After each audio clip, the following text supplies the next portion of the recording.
Injil Lukas pasal 2 ayat 8 sampai ayat yang ke-20, dan kita akan membaca secara bergantian.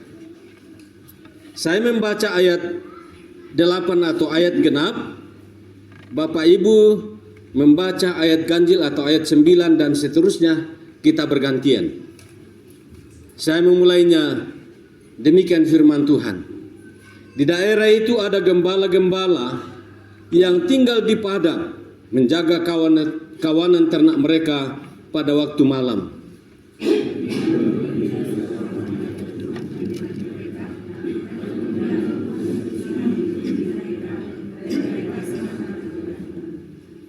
Lalu kata malaikat itu kepada mereka, "Jangan takut, sebab sesungguhnya aku memberitakan kepadamu kesukaan besar untuk seluruh bangsa.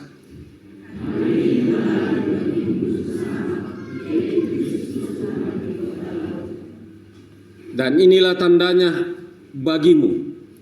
Kamu akan menjumpai seorang bayi dibungkus dengan lampin dan terbaring di dalam palungan."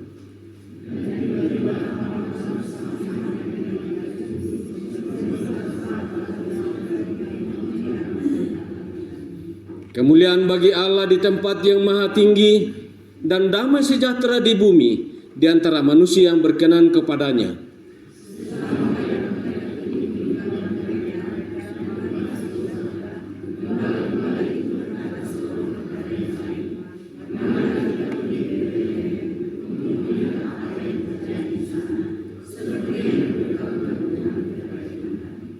Lalu mereka cepat-cepat berangkat dan menjumpai Maria dan Yusuf dan bayi itu yang sedang berbaring di dalam palungan.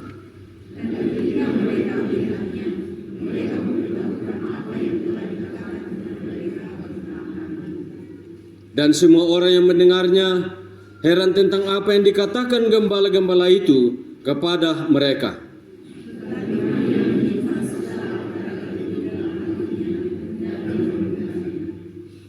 Maka kembalilah gembala-gembala itu sambil memuji dan memuliakan Allah karena segala sesuatu yang mereka dengar dan mereka lihat, semuanya sesuai dengan apa yang telah dikatakan kepada mereka. Demikian firman Tuhan yang telah kita baca untuk kita renungkan pada saat ini.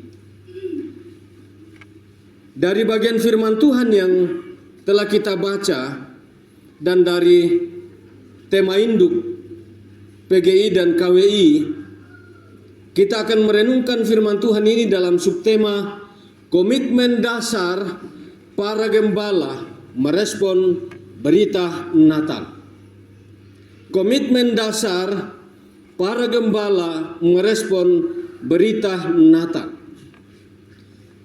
Bapak Ibu saudara-saudara yang kekasih di dalam Tuhan, sudah berapa kali kita mengikuti Natal dalam bulan Desember ini, dan semuanya membahas di sekitar respon gembala terhadap berita sukacita itu.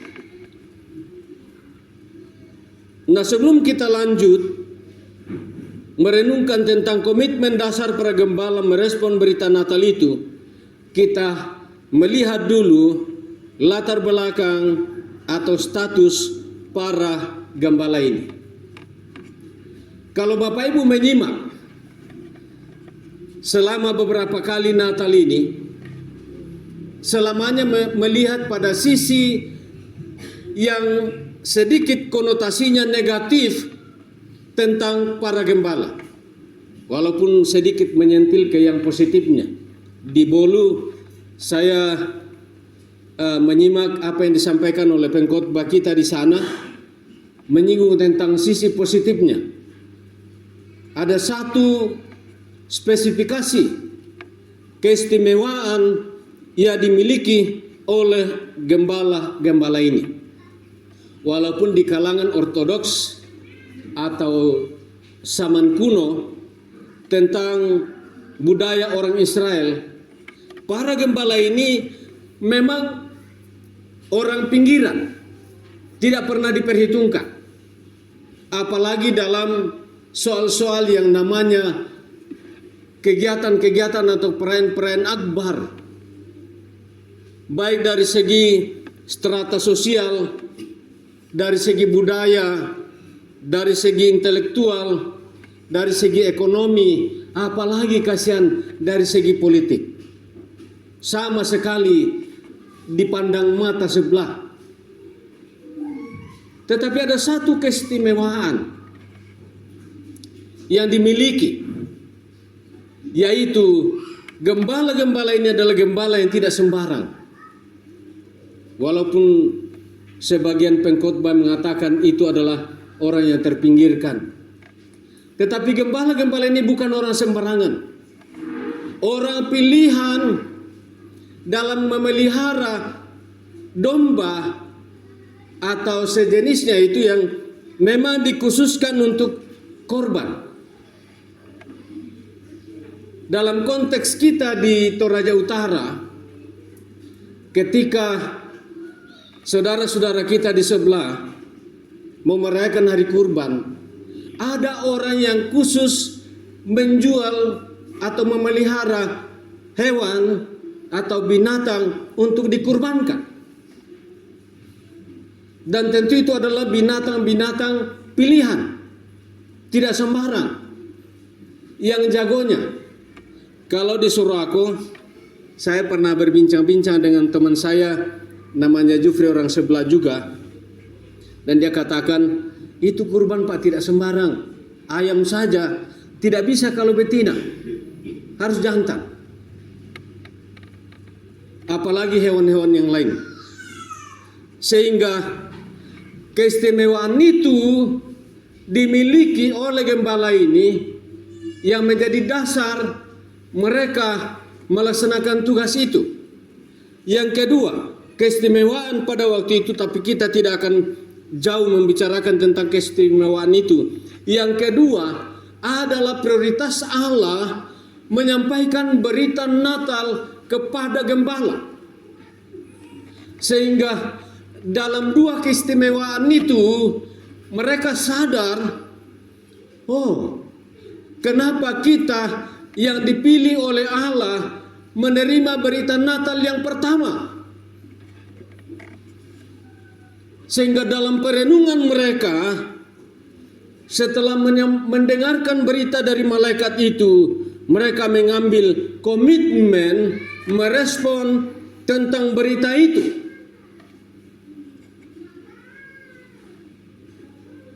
Dalam komitmen dasar itu, mereka saling mengajak. Mari kita perhatikan ayat yang ke-15. Setelah malaikat-malaikat itu meninggalkan mereka dan kembali ke sorga, gembala-gembala itu berkata seorang kepada yang lain, marilah kita pergi ke Bethlehem. Kata atau frasa tentang marilah kita pergi ke Bethlehem itu adalah ajakan kesatuan, ajakan kekompakan, memberi semangat kepada orang yang terpinggirkan itu. Tetapi memiliki keistimewaan setelah dua posisi tadi itu mereka miliki, sehingga dalam komitmen dasar itulah mereka pergi ke Bethlehem. Saya sudah berapa kali menyampaikan, ajakan ini bukan ajakan secara harfiah saja untuk kita lakukan, marilah kita pergi ke Bethlehem. Sangat mustahil bagi kita untuk secara harafiahnya pergi ke Bethlehem merayakan Natal.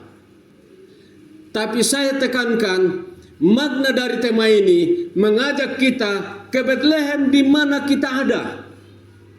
Artinya setiap perayaan Natal betul-betul kita menghayati tentang Natal seperti yang kita dengarkan di Bolu. Perayaan Natal sesungguhnya adalah Natal itu sendiri. Bertemu dengan Yesus secara pribadi. Dan dalam pertemuan secara pribadi dengan Yesus itu ada komitmen dasar yang perlu kita miliki dalam merespon berita Natal itu. Yang pertama, komitmen iman. Setelah para gembala mendengarkan tentang berita Natal, sebagaimana ayat 8 sampai ayat yang ke-14 itu, mereka berkata, marilah kita pergi ke Bethlehem. Itu didasarkan pada komitmen iman mereka. Walaupun sebagian pengkhotbah telah mengatakan berapa kali yang lalu, mereka tidak peduli dengan ritual iman. Mereka jarang melakukan persekutuan ibadah. Tetapi dalam iman, setelah mendengarkan berita Natal itu, mereka pergi. Didorong oleh iman, berjalan dalam iman, sehingga mereka melakukan itu. Bapak Ibu saudara-saudara yang kekasih di dalam Tuhan, saya akan tekankan hari ini, ketika kita pergi beribadah, ketika kita pergi merayakan Natal, atau dalam setiap kegiatan kerohanian kita, kegiatan gerejawi kita, adakah iman mendasari tindakan kita pergi? Ini pertanyaan penting. Sehingga ketika kita berangkat dalam iman, kita akan sungguh-sungguh fokus dalam iman itu dan merasakan iman itu, menikmati iman itu, dan menjadi tuntunan bagi kita untuk bertemu dengan Allah. Saya mengamati, tapi maaf, ada orang hanya sekedar datang dalam ibadah. Maaf, mungkin ini kejam, keras. Saya tidak menghakimi. Tapi ada beberapa orang yang hanya datang sekedar.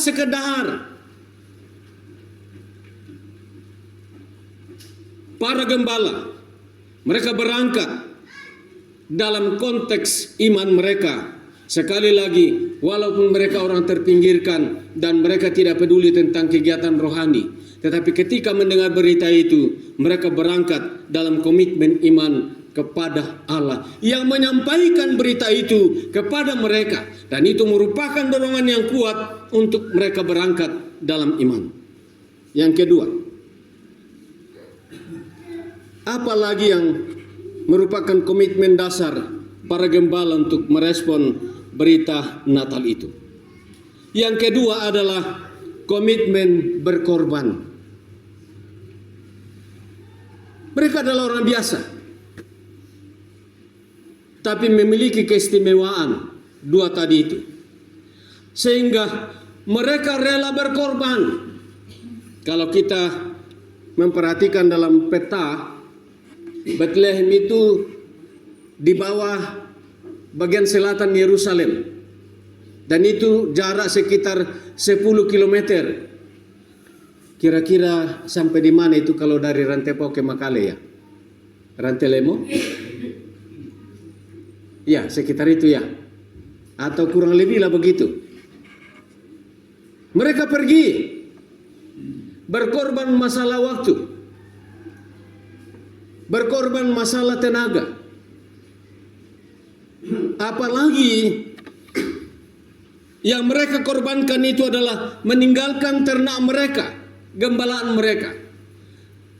Di konteks kita orang Toraja, mungkin penggembalaan tidak terlalu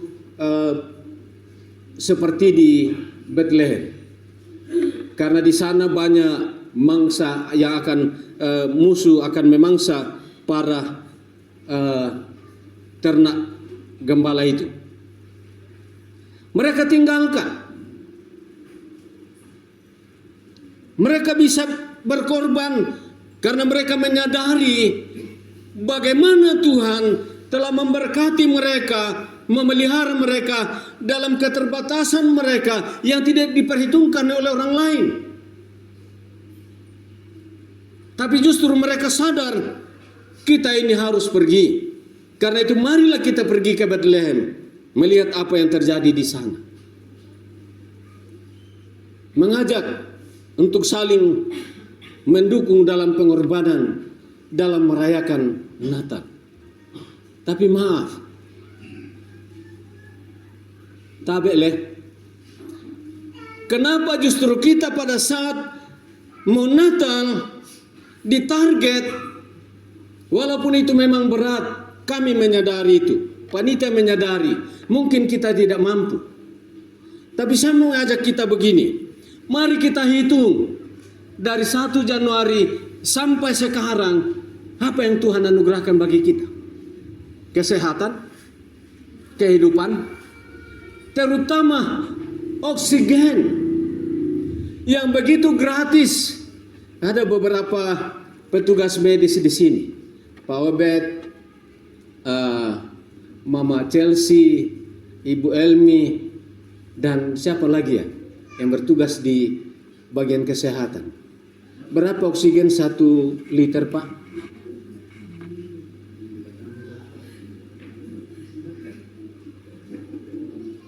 Berapa 1 liter? 1 kilo? Sekian banyak oksigen yang Tuhan anugerahkan bagi kita.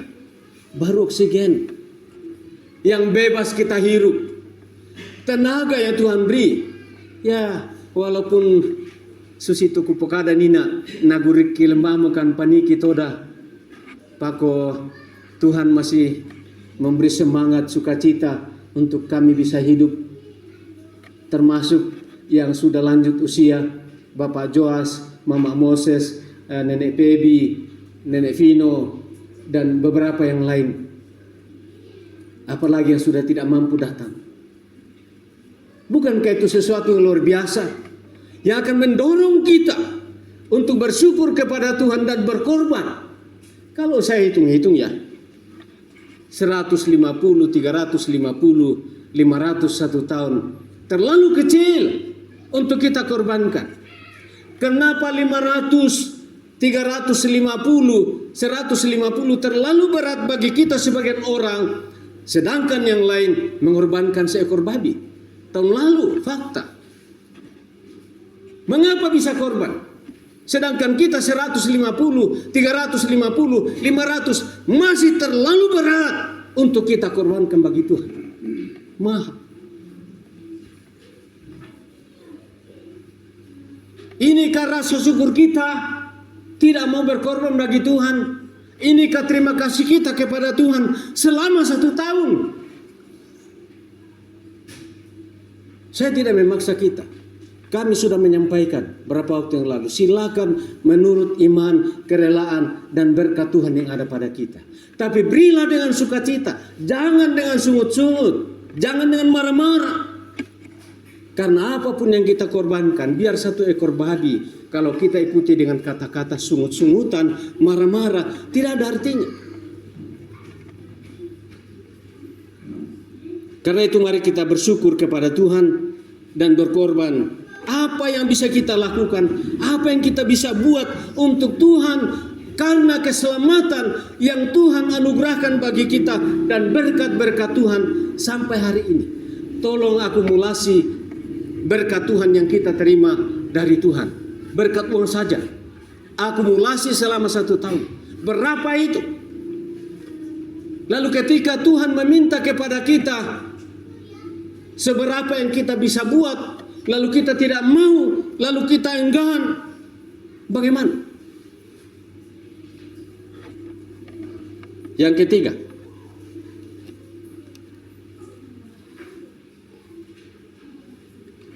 komitmen memberitakan yang baik dan benar.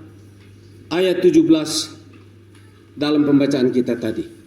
Dan ketika mereka melihatnya, mereka memberitahukan apa yang telah dikatakan kepada mereka tentang anak itu. Pengalaman dalam Natal bertemu dengan Yesus, itu yang diceritakan.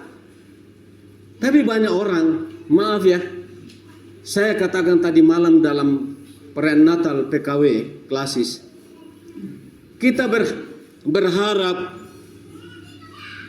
dalam perayaan Natal ini tidak ada yang kecewa, tidak ada yang marah-marah, tidak ada yang pesu karena merayakan Natal. Karena apa? Kita hanya selalu melihat yang negatif, yang salahnya. Oh, khotbah kok tidak begini, WL tidak begini, dekorasinya kok sekian itu saja. Apalagi masalah konsumsi selalu menjadi masalah. Tabe kan detepa tang tikubi itu puru lampu kadai. Tapi tabe pada dasarnya, pada umumnya, di mana kami melayani selalu ada masalah di sekitar konsumsi Natal.